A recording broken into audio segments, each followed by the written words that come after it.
خبر شامل کرتے ہیں۔ ندیم احمد بیورو چیف کی رپورٹ کے مطابق گھوٹکی اوباڑہ شہر میں فلسطین کے حق میں شہری امن کمیٹی اور مختلف سیاسی، سماجی، مذہبی جماعتیں اور مختلف اسکول اسٹوڈنٹس کی فلسطین کے حق میں زبردست احتجاجی ریلی نکالی گئی، جس میں شہری اور سیاسی، سماجی، مذہبی کارکنوں نے شرکت کی اور فلسطین کے حق میں نعرے لگائے گئے، جس میں اسرائیل مرد آباد، اسرائیل مائی فوٹ کے چھوٹے بچوں نے نعرے لگائے اور مختلف اسکولز کے پرنسپل اور اسٹوڈنٹس نے کہا فلسطین ایک مسلم ممالک ہے جس کے حق میں ہم نے یہ آج کی احتجاجی ریلی نکالی ہے۔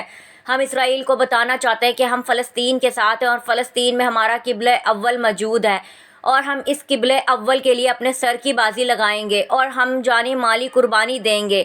یہ ہمارا قبلہ اول ہے جہاں پہ تمام انبیاء کرام صلی اللہ علیہ وسلم نے نمازیں پڑھی تھیں، تو ہم اپنے قبلہ اول کے لیے جان، مال اور اپنے سر کی بازی بھی لگائیں گے، فلسطین کو آزاد کروائیں گے۔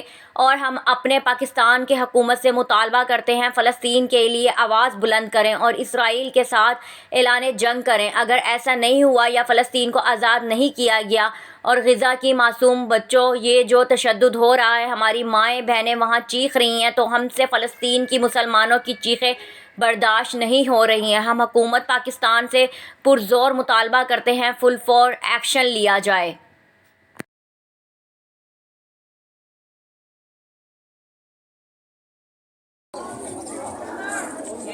بالکل ہم موجود ہیں نیشنل پیرنٹس کلب اوباڑہ میں، جہاں پہ مختلف اسکول کے اسٹوڈنٹس اور چیئرمین اسکول کے اور وہاں کے جو پرنسپل ہے وہاں بھی موجود ہیں، جو فلسطین کے حق میں ریلی کر رہے ہیں، ریلی کا انعقاد کیا گیا ہے اور وہاں میں سراپا احتجاج ہے۔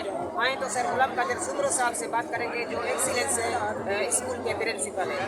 یہ سر آپ بتائیے کہ دنیا میں جیسے فلسطین کے دور تھی رہے ہے آسان بہت سا گھر آئیں ہر جانی مالی قربانی کے لائے تیار آئیں فلسطین ہے असांजे थी रहियो आहे उहा पूरी दुनिया ॾिसी रही आहे ऐं असां अक़वाम मुतहिदा ऐं आलमी मीडिया खे जेको आहे पुरज़ोर अपील था कयूं त जेको आहे फलस्तीन जे हक़ में आवाज़ उथारियो ऐं उन्हनि खे जीअण जो हक़ ॾियो। फलस्तीन ज़िंदाबाद, इसराइल मुर्दाबाद।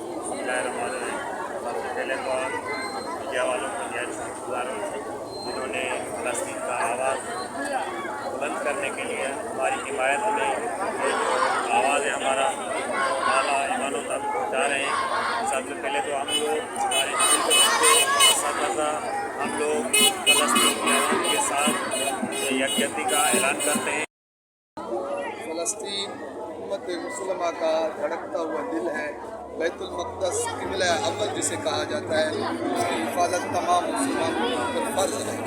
इस हक़ में ये बच्चे एक्सीलेंस स्कूल के ये पैगाम दे रहे हैं कि हम भी मुसलमान हैं, मुसलमानों का ज़ख़म हमें भी महसूस हो रहा है, इसलिए हम अपने इस्लामी ममालिक जितने भी हैं उनकी अफवाज से और उनकी हुकूमत से गुजारिश करते हैं खुदाया फ़लस्तीन के लिए निकलें, कदम उठाएं और आगे पेशरफ्त करें और अपने माओं और बहनों और बैतुल मक़दस को हिफाजत करें। बिस्मिल्लाहिर्रहमानिर्रहीम। सबसे पहले तो हम फ़लस्तीन के हक़ में कहा जाएगा। फ़लस्तीन की एक मस्जिद है, मस्जिद अक्सा, जिस पर आप सल्लल्लाहु अलैहि वसल्लम ने अपने तमाम अंबिया के साथ उस मस्जिद की सरजमीन पर सजदा किया था। हम उस मस्जिद के साथ खड़े हैं, उस मुल्क के साथ खड़े हैं। हम फ़लस्तीन भाइयों को ये एहसास दिलाना चाहते हैं कि हम अपनी कलम, अपनी सोच, अपनी लिखाई के साथ सबके साथ उनके साथ खड़े हैं। उन्हें ये हम एहसास दिलाना चाहते हैं वो अपने आप को अकेला मत समझे। हम अपना स्कूल, अपना मुल्क, अपना हर चीज़ आप पर कुर्बान कर सकते हैं और हम आपको ये साथ दिलाना चाहते हैं आप अकेले नहीं हैं। हम सब मुसलमान भाई आपके साथ हैं। आपकी माँओं बहनों की हम इज्जत ऐसे नहीं लुटाना चाहते। हम आपके साथ हमेशा खड़े रहेंगे, आखिरी बूंद तक लड़ेंगे। इसराइल तुझ पर लानत हो। इसराइल तूने ज़रा भी शर्म नहीं आई, तूने अपने छोटे छोटे बच्चों पर जुल्म किया है।